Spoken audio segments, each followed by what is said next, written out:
बच्चों, आज हिंदी की पुस्तक वसंत से पाठ 14 खान पान की बदलती तस्वीर पढ़ेंगे। इस पाठ में खान पान के बारे में बताया गया है कि किस तरह से पहले के समय में खान पान होता था और आज सभी किस तरह का खाना पीना पसंद करते हैं। तो उन सभी चीज़ों के बारे में इस पाठ में बताया गया है। तो हम इस पाठ को पढ़ते हैं। पिछले 10-15 वर्षों में हमारी खान पान की संस्कृति में एक बड़ा बदलाव आया है। इडली, डोसा, वड़ा, सांभर, रसम अब केवल दक्षिण भारत तक सीमित नहीं हैं। ये उत्तर भारत के भी हर शहर में उपलब्ध हैं और अब तो उत्तर भारत की ढाबा संस्कृति लगभग पूरे देश में फैल चुकी है। तो इसमें बताया गया है कि दक्षिण भारत में जो पहले दक्षिण भारत का भोजन था वो इडली, डोसा, बड़ा, सांभर आदि इस तरह की चीज़ें उनके खाने पीने में ही प्रयोग की जाती थी। और हमारा जो राज्य है, स्टेट, भारत के उत्तर भारत में है। तो उत्तर भारत के लोग भी आजकल दक्षिण भारत के खान पान को ही अधिक पसंद करते हैं। तो ये चीज़ें 10-15 सालों में बहुत ज़्यादा तेज़ी से बढ़ रही हैं कि आजकल के बच्चे भी इन चीज़ों को अधिक पसंद कर रहे हैं। अब आप कहीं भी हो, उत्तर भारतीय रोटी, दाल, साग आपको मिल ही जाएंगे। अब आप कहीं भी हो, उत्तर भारतीय रोटी, दाल, साग आपको मिल ही जाएंगे। फास्ट फूड यानी कि तुरंत मिलने वाला, बनने वाला, आसानी से बनने वाला भोजन, उसको फास्ट फूड कहते हैं, का चलन भी बड़े शहरों में खूब बड़ा है। इस फास्ट फूड में बर्गर, नूडल्स जैसी कई चीज़ें शामिल हैं। एक ज़माने में कुछ ही लोगों तक सीमित चाइनीज़ नूडल्स अब संभवतः किसी के लिए अजनबी नहीं रहे। जो चाइनीज़ नूडल्स वगैरह थी, ये पहले शहरों में ही लोग पसंद करते थे और वहीं इन चीज़ों का प्रचलन था। लेकिन आज गांव में भी ये चीज़ें अजनबी नहीं है, यानी कि गांव में भी सभी लोग इन चीज़ों से वाकिफ हैं, सभी इन चीज़ों के बारे में जानते हैं। 2 मिनट्स नूडल्स के पैकेट बंद रूप से तो कम से कम बच्चे, बूढ़े सभी परिचित हो चुके हैं। इसी तरह नमकीन के कई स्थानीय प्रकार अभी तक भले मौजूद हों, लेकिन आलू चिप्स के कई विज्ञापित रूप तेजी से घर घर में अपनी जगह बनाते जा रहे हैं। 2 मिनट्स नूडल्स यानी कि पैकेट में जो नूडल्स वगैरह आते हैं उनको सब बच्चे ही नहीं, बूढ़े लोग भी उन चीज़ों को बहुत पसंद करने लगे हैं और उन चीज़ों को बहुत खुशी से खाते हैं। और जैसे नमकीन, कई चीज़ें इस प्रकार की हैं जैसे कि आलू चिप्स वगैरह, इनको ये भी अपनी जगह हैं, हर घर में शीघ्रता से लेते जा रहे हैं। यानी कि लोग इन चीज़ों को बहुत अधिक मात्रा में पसंद करने लगे हैं। गुजराती ढोकला, गाठिया भी अब देश के कई हिस्सों में स्वाद लेकर खाए जाते हैं। और बंगाली मिठाइयों की केवल रस भरी चर्चा ही नहीं होती, वे कई शहरों में पहले की तुलना में अधिक उपलब्ध हैं। यानी स्थानीय व्यंजनों के साथ ही अब अन्य प्रदेशों के व्यंजन पकवान भी प्राय हर क्षेत्र में मिलते हैं। और मध्यम वर्गीय जीवन में भोजन विविधता अपनी जगह बना चुकी है। यानी कि आजकल लोग साधारण भोजन को खाने की बजाय दूसरी स्टेट्स के खाने को अधिक पसंद करते हैं, बच्चे भी।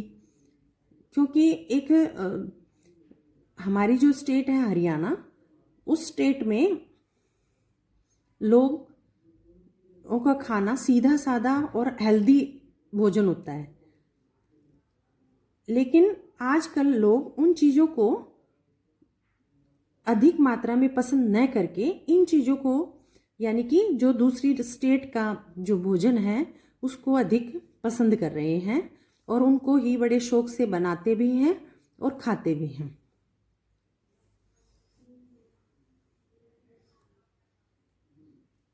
कुछ चीज़ें और भी हुई हैं, मसलन अंग्रेजी राज तक तो ब्रेड केवल साहबी ठिकानों तक सीमित थी। यानी कि पहले हमारे गांव में ब्रेड वगैरह को कोई भी लोग पसंद नहीं करते थे, लेकिन आजकल ब्रेड खाना शहरों में ही नहीं, गांव में भी अधिकतर लोग इन चीज़ों का प्रयोग करते हैं, यानी कि पसंद करते हैं। वह कस्बों तक पहुंच चुकी है और नाश्ते के रूप में लाखों करोड़ों भारतीय घरों में सेकी तली जा रही है। खान पान की इस बदलती हुई संस्कृति से सबसे अधिक प्रभावित नई पीढ़ी हुई है, जो पहले के स्थानीय व्यंजनों के बारे में बहुत कम जानती हैं, पर कई नए व्यंजनों के बारे में बहुत कुछ जानती हैं। स्थानीय व्यंजन भी तो अब घटकर कुछ ही चीज़ों तक सीमित रह गए हैं। यानी कि गांव में तो इन चीज़ों को पसंद ही नहीं करते थे। हरियाणा का जो मुख्य रूप से जो खाना है वो दूध दही घी का खाना है, ये बात तो प्रसिद्ध है। लेकिन आजकल के बच्चों को घी दूध मक्खन ये चीज़ें पसंद नहीं हैं। वे इन चीज़ों को से दूर भागते जा रहे हैं और दूसरी चीज़ों को उनका स्थान देते जा रहे हैं। जैसे ब्रेड सॉस ब्रेड पसंद करेंगे बच्चे, ब्रेकफास्ट में ही नहीं कि उनको लंच तक भी उनको यूज़ करते रहते हैं। चिप्स में बच्चे इन चीज़ों को यूज़ करते हैं, लेकिन सबसे हेल्दी फूड जो है वो हमारा दूध दही मक्खन और ये चीज़ें ज़्यादा हेल्दी हैं। बम्बई की पाव भाजी और दिल्ली के छोले कुलचों की दुनिया पहले ही तुलना में बड़ी जरूर है, पर अन्य स्थानीय व्यंजनों की दुनिया में छोटी हुई है। जानकर भी ये भी बताते हैं कि मथुरा के पेड़ों और आगरा के पेठे नमकीन में अब वह बात कहाँ रही। यानी जो चीज़ें बची भी हुई हैं उनकी गुणवत्ता में फर्क पड़ा है। फिर मौसम और ऋतुओं के अनुसार फलों खाद्यान्नों से जो व्यंजन और पकवान बना करते थे, उन्हें बनाने की फुर्सत भी अब कितने लोगों को रह गई है। क्योंकि जो चीज़ें आजकल लोग हैं, गृहिणियां हैं, वो बहुत व्यस्त जीवन जी रही हैं। यानी कि गृहिणियां हैं वो कामकाजी हैं। पहले की महिलाएं अधिक समय घर को देती थी, तो वह उन चीज़ों को बनाकर बच्चों को खिलाती थी। उनको उनके स्वाद के बारे में, उनके लाभ के बारे में उन्हें इन चीज़ों का पता था। लेकिन अब गृहिणियां कामकाजी महिलाओं के लिए खरबूजे के बीज सुखाना, छीलना और फिर उनसे व्यंजन तैयार करना सचमुच दुस्साध्य है। यानी कि मुश्किल है कि उनको इतना समय ही नहीं मिलता जो वो इन चीज़ों को करें। यानी हम पाते हैं कि एक और जो स्थानीय व्यंजनों में कमी आई है, दूसरी ओर वे ही विदेशी व्यंजन अपनाए जा रहे हैं जिन्हें बनाने पकाने में सुविधा हो, जो जल्दी पके, उन व्यंजनों का प्रयोग किया जाता है। जटिल प्रक्रियाओं वाली चीज़ें तो कभी कभार व्यंजन पुस्तिकाओं के आधार पर तैयार की जाती हैं।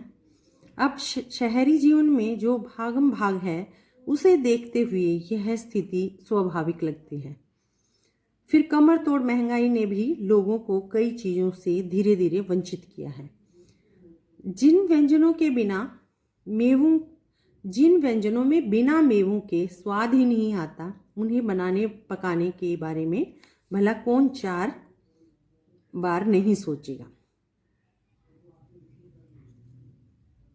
तो आज के समय में इतनी महंगाई है कि अगर उन व्यंजनों में बनाने के लिए मेवों की यानी कि ड्राई फ्रूट्स की ज़रूरत है, और अगर इतनी महंगाई के कारण वो सब नहीं कर सकते तो उनको बनाने में कोई स्वाद नहीं है, और उनको बनाने और उनको खाने में भी उनको स्वाद नहीं लगेगा, तो फिर वह क्यों उस चीज़ को बनाएंगे।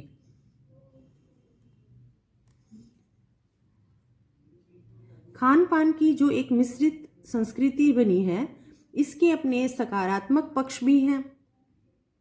गृहिणियों और कामकाजी महिलाओं को अब जल्दी तैयार हो जाने वाली विविध व्यंजनों की विधियां उपलब्ध हैं। नई पीढ़ी को देश विदेश के व्यंजनों को जानने का सुयोग मिला है, भले ही किन्हीं कारणों से और किन्हीं खास रूपों में, क्योंकि यह भी एक सच्चाई है कि ये विविध व्यंजन इन्हें निखालिस रूप में उपलब्ध नहीं है। आज़ादी के बाद उद्योग धंधों, नौकरियों, तबादलों का जो एक नया विस्तार हुआ है, उसके कारण भी खान पान की चीज़ें किसी एक प्रदेश से दूसरे प्रदेश में पहुंची हैं। बड़े शहरों में मध्यम वर्गीय स्कूलों में जब दोपहर के टिफिन के वक्त बच्चों के टिफिन डिब्बे खुलते हैं तो उनसे विभिन्न प्रदेशों के व्यंजनों की खुशबू उठती है। बच्चे अनेक प्रकार का भोजन लेके आते हैं, क्योंकि आजकल ये भी नहीं है कि हमें दूसरी स्टेट के भोजन के बारे में जानकारी नहीं है, उसको बनाने के लिए हमें विधि नहीं है, क्योंकि आजकल हर चीज़ घर बैठे इंटरनेट के द्वारा सर्च करके निकाल सकते हैं और उसके बारे में जानकारी ले सकते हैं हर चीज़ की, और उनको बनाकर बच्चों को परोस सकते हैं। हम खान पान से भी एक दूसरे को जानते हैं। इस दृष्टि से देखें तो खान पान की नई संस्कृति में हमें राष्ट्रीय एकता के लिए नए बीज भी मिल सकते हैं। बीज भली भांति तभी अंकुरित होंगे जब हम खान पान से जुड़ी हुई दूसरी चीज़ों की ओर भी ध्यान देंगे। मसलन हम उस बोली, वाणी, भाषा, भूषा आदि को भी किसी न किसी रूप से ज़्यादा ध्यान जानेंगे जो किसी खान पान विशेष से जुड़ी हुई है। इसी के साथ ध्यान देने की बात यह है कि स्थानीय व्यंजनों का पुनरुद्धार भी जरूरी है, जिन्हें अब एथनिक कहकर पुकारने का चलन बढ़ा है। एथनिक से अभिप्राय है जैसे हमारे पुराने समय से पूर्वजों से के अनुसार जो भी चीज़ें खान पान से जुड़ी हुई हैं या रहन सहन से जुड़ी हुई हैं, उन चीज़ों के बारे में बताया गया है। ऐसे स्थानीय व्यंजन केवल 5 सितारा होटलों के प्रचारार्थ नहीं छोड़ दिए जाने चाहिए।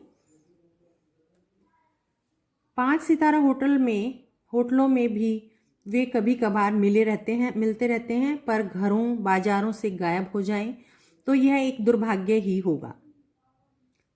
अच्छी तरह बनाई पकाई गई पूड़ियाँ, कचौड़ियाँ, जलेबियाँ भी अब बाजारों से गायब हो रही हैं। मौसमी सब्जियों से भरे हुए समोसे भी अब कहाँ मिलते हैं।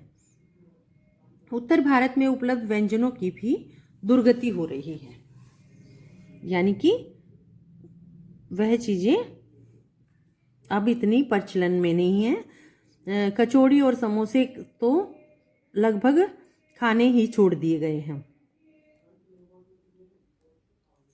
अचरज नहीं कि पहले उत्तर भारत में जो चीज़ें गली मोहल्लों की दुकानों में आम हुआ करती थी, उन्हें अब खास दुकानों में तलाशा जाता है।